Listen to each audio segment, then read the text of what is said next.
ಇದು ಕಾಳುಮೆಣಸಿನ ಬಳ್ಳಿ. ಈ ಕಾಳುಮೆಣಸಿಗೆ ಯಾವುದೇ ರೀತಿಯ ಗೊಬ್ಬರವನ್ನು ಹಾಕದೆ ನೈಸರ್ಗಿಕವಾಗಿ ನೆಟ್ಟಂತಹ ಕಾಳುಮೆಣಸಿನ ಬಳ್ಳಿ ಇದು.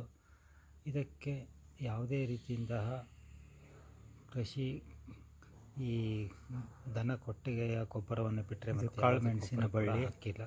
ಈ ಕಾಳುಮೆಣಸಿಗೆ ಯಾವುದೇ ರೀತಿಯ ಮರಕ್ಕೆ ಗೊಬ್ಬರವನ್ನು ಹಾಕದೆ ನೆಟ್ಟಿದ್ದರಿಂದ ನೈಸರ್ಗಿಕವಾಗಿ ತಾನೇ ಈ ರೀತಿಯ ಕಾಳುಮೆಣಸಿನ ಬಳ್ಳಿಗಳನ್ನು ಇದಕ್ಕೆ ಬಿಡ್ತಾ ಉಂಟು. ಯಾವುದೇ ರೀತಿಯಿಂದ ಹೆಚ್ಚಿನ ರೀತಿಯಿಂದಾಗಿ ಯಾವುದೇ ರೀತಿಯ ಕೆಲಸ ಹೆಚ್ಚಾಗಿ ದನ ಕೊಟ್ಟಿಗೆಯ ಗೊಬ್ಬರವನ್ನು ಬಿಟ್ಟರೆ ಮತ್ತು ಯಾವುದೇ ಗೊಬ್ಬರ ಕೂಡ ಹಾಕಿಲ್ಲ.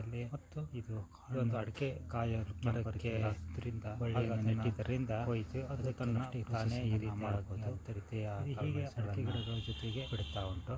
ಬಿಟ್ಟಂತಹ ಹೆಚ್ಚಿನ ರೀತಿಯಿಂದಾಗಿ ಯಾವುದೇ ರೀತಿಯ ಕೆಲಸಗಳು ಹೆಚ್ಚಾಗಿ ಬೇಡ.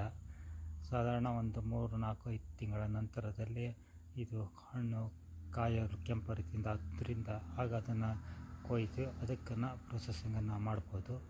ಇದು ಹೀಗೆ ಅಡಿಕೆ ಗಿಡಗಳ ಜೊತೆಗೆ ಬಿಟ್ಟಂತಹ ಬಳ್ಳಿ.